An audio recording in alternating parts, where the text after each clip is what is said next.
여러분, 이제 본선거 시간도 정말 얼마 안 남았습니다. 이제 3시간도 채 안 남은 상황인데요.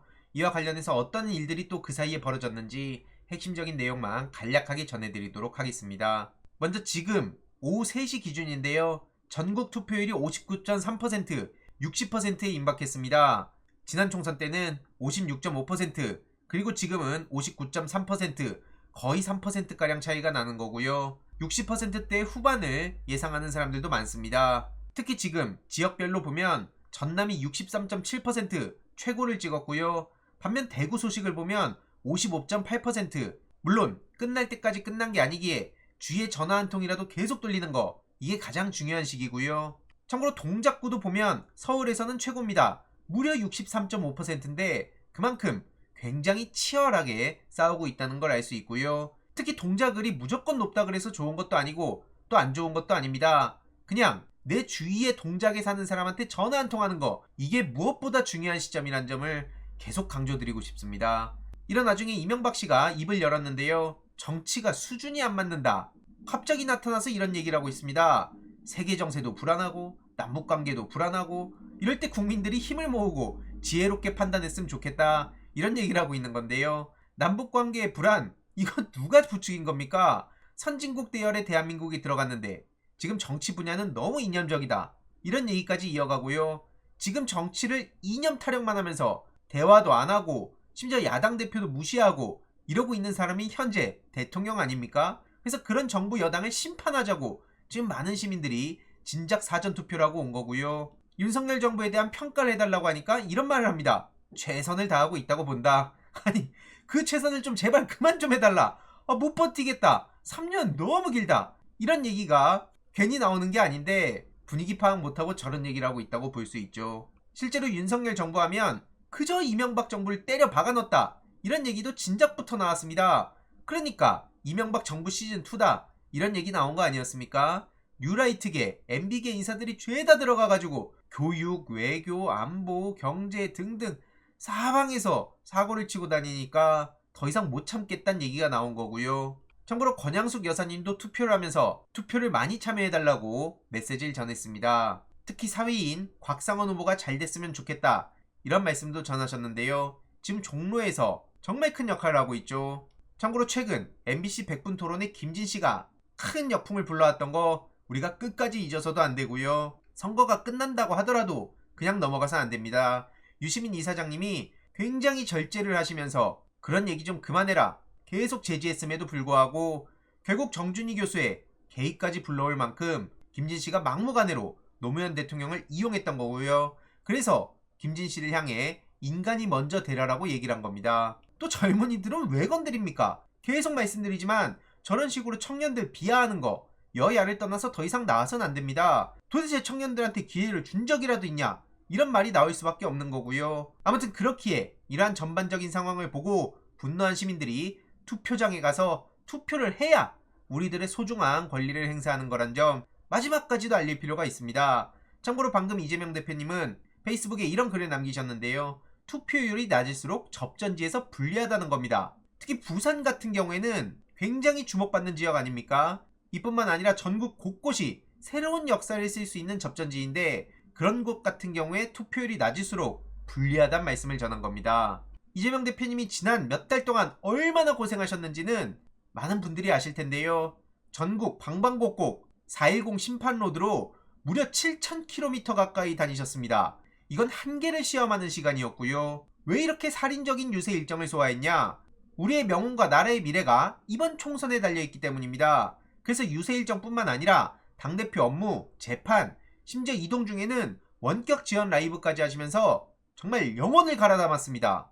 그래서 4.10 심판의 날, 이거 대한민국의 역사를 새롭게 써갈 수 있는 굉장히 중요한 분기점이 될 거고요. 마지막까지 방심하지 않고 아주 작은 차이로 지는 지역이 생기지 않도록 주위에 가족에게, 친척에게 연락 한 통씩만 부탁드린다 이 얘기입니다. 참고로 문자나 SNS, 이메일 같은 온라인 선거운동은 가능하고요. 말로 하는 그리고 전화로 하는 선거운동은 불가능하지만 투표 참여 호소는 가능합니다.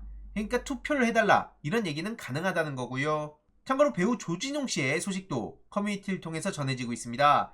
투표하고 오세요. 이렇게 일정에 투표를 꼭 하고 올 수 있도록 참여를 독려하는 것, 역시 개념 매우 nap지 않습니까? 다들 아시긴 하시겠지만 홍범도 장군에 대해서 정말 많은 애정을 쏟은 분입니다. 그래서 유해 봉환 당시에는 직접 국민 특사로 참여를 할 정도로 역사 문제에도 관심이 많은 멋진 배우인데요. 목숨을 걸고 지킨 땅에 우리는 당당한가? 이런 질문을 남긴 바도 있습니다. 왜 이런 얘기가 나왔냐? 윤석열 정부 들어서서 홍범도 장군의 흉상을 가지고 택도 없는 철거 논란을 키워서 어이가 없어서 웃으면서 이런 메시지를 전한 겁니다. 이런 배우들이 더 많아졌으면 좋겠고요. 아무튼 이런 와중에 국민의힘 한동훈 위원장도 뭐 투표를 해달라 이러고 있는데 어젯밤에 무슨 강행군 타령하면서 막판에 지지 유세도 취소하고 온라인으로 저러고 있는 게 마음이 느껴집니까? 무엇보다 2조 심판이라는 해괴망측한 슬로건을 만들어서 사람들한테 와닿지도 않고 오히려 정권 심판에 대한 프레임만 더 강화시킨 거 국민의힘 내부에서 절대 한동훈 위원장을 가만두지 않을 겁니다. 이런 와중에 DC에는 여자 고등학생이라면서 글이 하나 올라왔는데요. 한동훈 장관을 향해서 무슨 좋아하는 꽃중년 타령하고 이재명 대표를 향해서는 저렇게 욕하고 심지어 용공좌파를 집에 보내자 아니 이런 글이 올라오는데 계속 말씀드리지만 뭐 실제로 맞을 수도 있겠죠. 근데 과연 이게 19살의 언어입니까? 지금 용공좌파라는 말을 입에 달고 사는 10대가 어디 있습니까? 이러니까 온라인상에서 민주당 지지자인 척하면서 이상한 얘기라고 극단적인 언어를 쏟아내면서 언론에 떡밥을 주는 거 그리고 쓱 빠지는 거 이런 것도 조심해야 된다는 겁니다.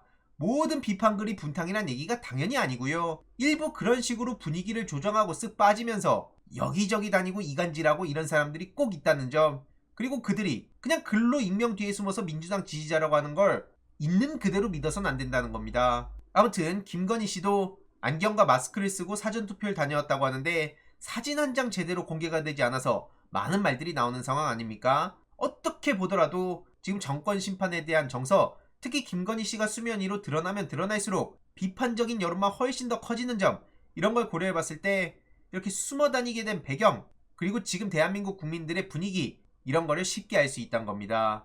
상황이 이렇게 되자 홍준표 대구시장은 여의도에 지금 있지 않습니다. 대구에 있습니다. 아무튼 이런 말을 전하는데요. 한동훈 위원장을 또 비판합니다. 그러면서 뭐 기득권 얘기를 하고 대한민국이 1%에 농단된 일이 없었으면 한다 하고 요즘 검사들을 보면 분노가 치밀어 오른다 하고 나 검사 출신인데 한 묶음으로 묶지 마 이런 얘기까지 한다니까요. 정말 대단하지 않습니까? 아무튼 분위기가 이런 식으로 심각하게 흘러가고 있다는 걸 알 수 있는 거고요.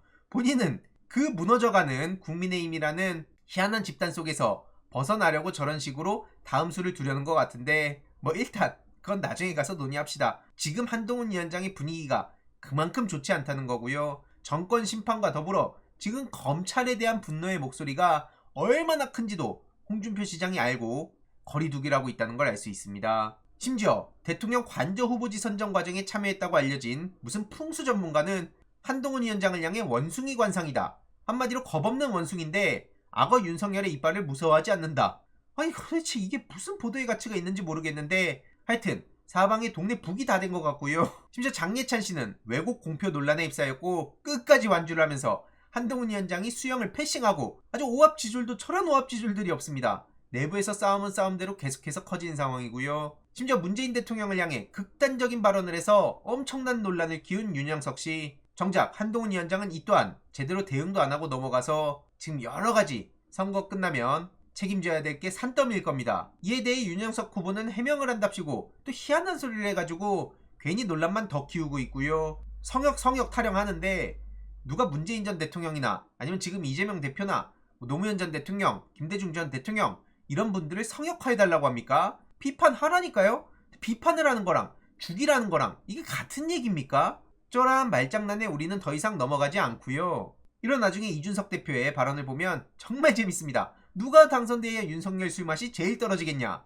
그러면서 본인을 어필하고 있지만 정작 함익병 씨의 논란에 대해선 못 본 척 먹금하고 넘어가고 있는 상황이죠. 아니 바로 옆에서 이승만 씨를 띄우고 건국전쟁을 찬양하고 여기에 대해서 이의제기하는 사람은 대한민국 국민 자격이 부족하다. 이런 끔찍한 말을 했는데 이준석 씨 이걸 그냥 넘어간다고요? 심지어 이런 와중에 펜코에서는 신나가지고 저를 조롱하고 있는데 이와 관련해서는 이번 주 일요일 11시 생방송을 통해 조금 더 자세히 전해드릴 예정인데요. 이 한마디만 하겠습니다. 지금 마사중 될까봐 총선 앞두고 저렇게 먹금하고 넘어가려는 걸로 보이는데 이거 엄청난 패착입니다. 그래서 개인적으로는 예비 마사중 지역 소식이 가장 기다려진다고 방금도 글을 썼고요. 무엇보다 이준석 씨 끝까지 추한 언플 쏟아내면서 골든크로스 타령하던데 어디 한번 기대해 보겠습니다. 이외로도 심상정 씨는 또 민주당과 조국혁신당을 비난하고 나섰는데요. 아직까지도 본인들이 뭐가 문제인지 전혀 모르고 있다는 걸 알 수 있습니다. 당장 녹색정의당에서도 무슨 저런 얘기를 하면서 민주당 채찍질해야 된다 이런 말하고 있는데 계속 말씀드리지만 이제 곧 뒤안길로 사라질 정당이라 보고요. 저렇게 예측하는 것보다 다 틀리는 자칭 전문가들도 좀 이번 총선 지나고 좀 걸러졌으면 좋겠습니다. 무슨 이재명 대표님의 공천 잡음으로 선거가 망했다, 민주당 끝났다 뭐 이런 식으로 평가하던 사람들 지금 뭐라고 하고 있습니까? 심지어 무슨 문어 타령하면서 총선에 쪽집게다, 아니 이런 얘기를 한 사람은 아직까지도 국민의힘 과반을 예측하고 있다고 합니다. 어디 한번 보자고요. 진보 과대표집된 거다, 뭐 개딸들이 너무 적극적으로 참여해서 이게 과대표집됐다는 소리를 하고 있는 건데, 그래서 이번 내용도 요약해보자면 마지막 남은 순간까지 전화 한 통해서 투표장에 갈 수 있도록 참여를 독려하는 거, 이게 가장 중요한 핵심 포인트라고 보고요. 그리고 마사중 같은 정치인들은 물론이고 전문가랍시고 계속 여론에 영향을 주는 그런 사람들, 아니 틀리는 건 당연히 누구나 틀릴 수 있습니다. 하지만 마치 중립적인 척하면서 한쪽 편을 들고 영향을 주려는 사람들, 그런 사람들이 공중파에 계속해서 그렇게 나오는 게 맞습니까? 아니면 차라리 본인들은 국힘을 지지한다는 얘기를 하든가요? 그것도 아니면서 무슨 저런 식으로 전문가 행세하고 다니는지 아직도 모르겠고요. 아무튼 이와 관련해서도 총선 끝난 후에 많은 논의가 필요해 보입니다. 이후로 어떻게 되는지도 소식 계속 전해드리며 4월 10일 심판의 날 끝까지 화이팅해서 대한민국의 역사를 한번 제대로 바꿔가 봅시다. 이번 내용도 유익했다면 구독, 좋아요, 알림 설정, 멤버십 가입 정말 큰 힘이 된다는 점 말씀드리고 싶습니다. 주위에 널리 공유 부탁드립니다.